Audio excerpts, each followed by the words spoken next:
Welcome to Cinema Unlock. अब second episode की beginning में हमें एक फ्लैशबैक दिखाया जाता है जहां छोटी सिया को दिखाया जाता है। उसके पेरेंट्स ने सुसाइड कर लिया था और इसी वजह से वो अपनी आंटी के पास रहने आ गई थी। वहीं उसकी पहली बार ज्ञानवू से मुलाकात होती है। सिया एक नए स्कूल में शिफ्ट हुई होती है और स्कूल के बच्चे उसके बारे में अजीब बातें कर रहे होते हैं। ये सब सुनकर सिया काफी हर्ट हो जाती है। तभी वहाँ ज्ञानवू और नारी आते हैं और दोनों सिया की काफी हेल्प करते हैं। वहीं हजू भी होता है और सिया को पहली बार देखते ही उसे उससे प्यार हो जाता है। फिर योंगबुक सिया के पास आता है और उसे अपना फेवरेट की चैन देता है। यहाँ पर पहली बार सिया इतने दिनों बाद हंसी थी और पहली बार कोई उससे इतने अच्छे से ट्रीट कर रहा था और प्रॉपरली बात कर रहा था। उस दिन के बाद से ही ये सब बेस्ट फ्रेंड्स बन गए थे। धीरे धीरे इन पांचों का एक क्लोज फ्रेंड्स ग्रुप बन गया था। लेकिन ऑब्वियस सी बात है कि इन सबके अंदर एक दूसरे को लेकर थोड़ी बहुत जेलसी भी जरूर थी। एनीवेज सीन वापस प्रेजेंट टाइम में आ जाता है और स्कूल में पुलिस दिखाई देती है। वही योंगवाक की डेथ को सेल्फ हार्म वाले केस की तरह ट्रीट किया जा रहा होता है। फिर हमें पिछली रात का एक फ्लैशबैक दिखाया जाता है और तब पता चलता है कि योंगवाक पूरी रात स्कूल में नहीं था, वो अपने घर पर ही था और सिया उससे सॉरी बोलने के लिए उसके घर भी आई थी। और सिया योंगवाक को उसका बर्थडे गिफ्ट देती है और उससे बताती है कि बाकी फ्रेंड्स भी उसकी बर्थडे पार्टी में जरूर आएंगे।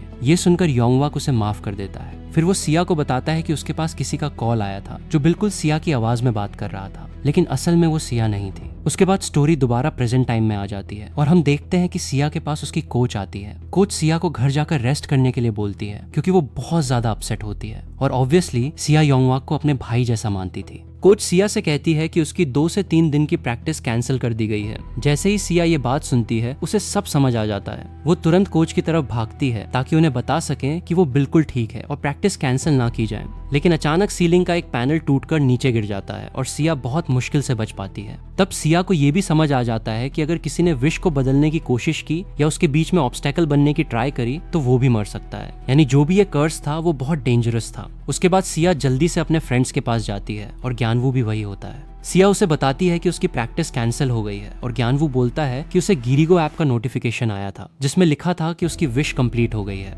साथ ही ऐप पर 24 आवर्स वाला टाइमर दोबारा स्टार्ट हो जाता है। खैर अब सिया बहुत बुरी तरह डर चुकी थी और वो ज्ञानवू और बाकी सबको समझाने की कोशिश करती है कि योंगवाक के साथ असल में क्या हुआ था और अब ज्ञानवू के साथ आगे क्या होने वाला है। और फिर सब लोग ज्ञानवू की विश वाली रिकॉर्डिंग भी देखते हैं, लेकिन अभी भी कोई सिया की बात पर बिलीव नहीं करता। सिया बार बार यही बोल रही होती है कि टाइमर खत्म होते ही ज्ञानवू भी बिल्कुल योंगवाक की तरह खुद को मार देगा, लेकिन नारी सिया पर ही गुस्सा करने लगती है। तब ज्ञानवू दोनों को शांत करवाता है। फिर सिया उन्हें बताती है कि वो अपने किसी क्लोज इंसान को इस तरह मारते हुए नहीं देख सकती क्योंकि उसने अपने मॉम डैड को भी ऑलमोस्ट इसी सिचुएशन में खोया था। जब ये सब बातें चल रही होती हैं तब हजूम टाइमर को रोकने की ट्राई कर रहा होता है क्योंकि वो काफी गीक टाइप का इंटेलिजेंट लड़का था, लेकिन ऐप डिलीट करने से कोई फायदा नहीं होता। हजू का मानना था कि अगर वो ऐप के कोड्स चेक कर पाए तो शायद वो ऐप को रिवर्स कर सके, यानी टाइमर को रिवर्स करना पॉसिबल हो सकता था, लेकिन उसके लिए उसे अपना लैपटॉप चाहिए था। इसलिए सिया सबको अपने घर चलने के लिए बोलती है। ऑब्वियसली उसकी आंटी घर पर नहीं होने वाली होती। फिर सिया और ज्ञानवू उसके घर चले जाते हैं, लेकिन जब ज्ञानवू थोड़ा रेस्ट कर रहा होता है तब उसके पास सिया का कॉल आता है। जैसे ही वो कॉल रिसीव करता है तो सामने से सिया और नारी उसके बारे में बुरी बातें कर रहे होते हैं, लेकिन ज्ञानवू को पता होता है कि वो असली सिया नहीं है क्योंकि सिया तो उसके साथ ही होती है। इसलिए वो तुरंत भागकर सिया के पास जाता है और उसे वो कॉल सुनाने ही वाला होता है,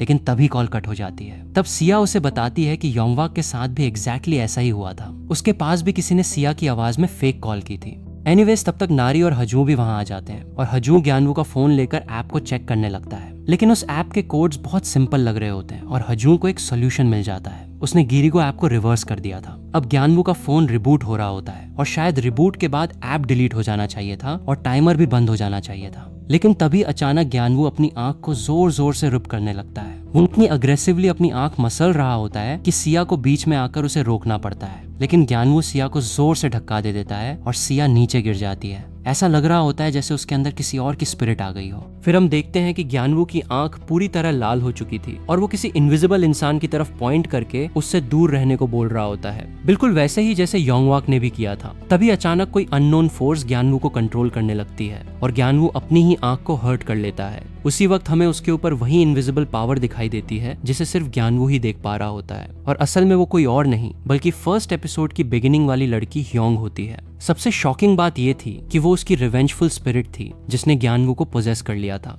और ये बात उस लेडी को भी समझ आ गई थी जिसे हमने पहले एपिसोड में देखा था, वही जिसके सामने व्हाइट स्नेक आया था और जिसके हस्बैंड ने डैगर की बात की थी। अब पोजेस्ड ज्ञानवू सब पर अटैक करने लगता है और तभी उसका फोन भी ऑन हो जाता है। लेकिन टाइमर अभी भी चल रहा होता है, यानी जो भी हो रहा था वो डायरेक्टली उस ऐप से कनेक्टेड था। फिर पोजेशन में ज्ञानवू हजून से कहता है कि अब सब उसकी वजह से मरेंगे, क्योंकि हजून को बीच में आकर उसे रोकना नहीं चाहिए था। यानी ह्योंग की स्पिरिट पूरी तरह कंट्रोल में आ चुकी थी और वो हजून को गले से पकड़कर हवा में उठा लेता है। वो ऑलमोस्ट हजून को मार ही देता, लेकिन तभी सिया तुरंत हजून के लैपटॉप से ज्ञानवू के सर पर जोर से मार देती है। इसके बाद ज्ञानवू हजून को नीचे गिरा देता है। पहले वो सिया की तरफ देखता है और फिर खुद भी नीचे गिर पड़ता है, क्योंकि उसके सर पर काफी गहरी चोट लग चुकी होती है। और ये पूरा इंसिडेंट नारी अपने फोन में रिकॉर्ड कर रही होती है, यानी उसने इस डेंजरस सिचुएशन में भी अपॉर्चुनिटी देख ली थी। इन सब के बाद सारे फ्रेंड्स बहुत बुरी तरह डर जाते हैं। फिर ज्ञानवू को हॉस्पिटल ले जाया जाता है और सिया को भी हॉस्पिटल में एडमिट कर दिया जाता है। थोड़ी देर बाद डॉक्टर आकर सिया को बताती है कि ज्ञानवू की कंडीशन बहुत सेंसिटिव बनी हुई है। उसके बाद नारी सिया से मिलने आती है। वो सिया को बताती है कि ज्ञानवू के पेरेंट्स उसकी इस कंडीशन के लिए सिया को ही रिस्पॉन्सिबल मान रहे हैं। अब असल में नारी वहाँ सच में सिया का ख्याल रखने आई थी या सिर्फ एक्टिंग कर रही थी, ये क्लियर नहीं था। लेकिन सिया उससे बोलती है कि वो ठीक है और नारी उसके घर जाकर उसका सामान ले आए। जाने के लिए बोलती है और घर का पिन भी अपनी डेट ऑफ बर्थ ही बताती है। नारी वहां से निकल जाती है और तब हमें हजून दिखाई देता है, जिसे उसकी बड़ी बहन हयंग का कॉल आता है। हम देखते हैं कि हयंग वही लेडी है जिसे हमने पहले देखा था और जिसके सामने व्हाइट स्नेक आया था। असल में वो एक शमन, मीडियम और साइकिक होती है। हयांग हजू को बताती है कि उसके और उसके फ्रेंड्स के पीछे एक रिवेंजफुल स्पिरिट लगी हुई है और उन लोगों ने उस स्पिरिट को खुद प्रोवोक कर दिया है। पहले तो हजू अपनी बहन की बात पर बिलीव नहीं करता, लेकिन जब हयांग उससे वो सारे इंसिडेंट्स डिटेल में बताती है जो हजू और उसके फ्रेंड्स के साथ हो चुके थे, तब हजू को समझ आ जाता है कि उसकी बहन सच बोल रही है। तभी हयांग उस व्हाइट स्नेक की तरफ देखती है और अचानक बहुत टेंशन में आ जाती है, जैसे स्नेक यूज कुछ वार्निंग दे रहा हो। फिर वो हजू को जल्दी से जाकर सिया को चेक करने के लिए बोलती है। मीनवाइल हम देखते हैं कि ज्ञानवू को अचानक कार्डियक अरेस्ट आ जाता है, जिसकी वजह से उसकी पल्स रुक जाती है। खैर, अब सिया को अपने बचपन के विजन्स दिखने लगते हैं जब उसके पेरेंट्स हॉस्पिटल में थे। इसी वजह से सिया ज्ञानवू को बचाने के लिए गिरिगो ऐप में अपनी विश रिकॉर्ड करने लगती है। उसकी विश ये होती है कि ज्ञानवू ठीक हो जाए। तभी हयांग अपने हस्बैंड को डैगर निकालने के लिए बोलती है। मीनवाइल ज्ञानवू की पल्सेस वापस चलने लगती हैं और तब तक हजू भी सिया के पास पहुंच जाता है, लेकिन अब तक काफी देर हो चुकी होती है। सिया हजू को बताती है कि जब योंगवाक मारा था तब क्लासरूम में कोई इनविजिबल प्रेजेंस थी और जब ज्ञानवू सब पर अटैक कर रहा था तब भी वहाँ कोई इनविजिबल इंसान मौजूद था। इसीलिए सिया ने विश मांगी थी ताकि ज्ञानवू ठीक हो जाए और वो उस इनविजिबल पावर को देख सके। सिया को लगता है कि तभी उन्हें पता चलेगा कि उनके साथ ये सब क्यों हो रहा है और कौन ये सब कर रहा है। फिर हम सिया के घर में नारी को देखते हैं, क्योंकि वो ज्ञानवू का फोन चेक करने आई होती है जिसमें उसका टाइमर चल रहा था। नारी उस टाइमर को अपने फोन के टाइमर से कंपेयर करती है, यानी नारी ने भी कोई ना कोई विश मांगी हुई थी और उसके पास लगभग 22 घंटे बचे थे। लेकिन तभी वो नोटिस करती है कि ज्ञानवू के फोन का टाइमर अचानक बंद हो गया था। ऑब्वियसली ज्ञानवू की सांसें वापस आ चुकी थी और इसी के साथ सेकंड एपिसोड यहीं पर एंड हो जाता है। तुम्हें सबसे बेस्ट पार्ट कौन सा लगा? कमेंट में बताओ। देखते हैं कितने लोग सेम चॉइस रखते हैं।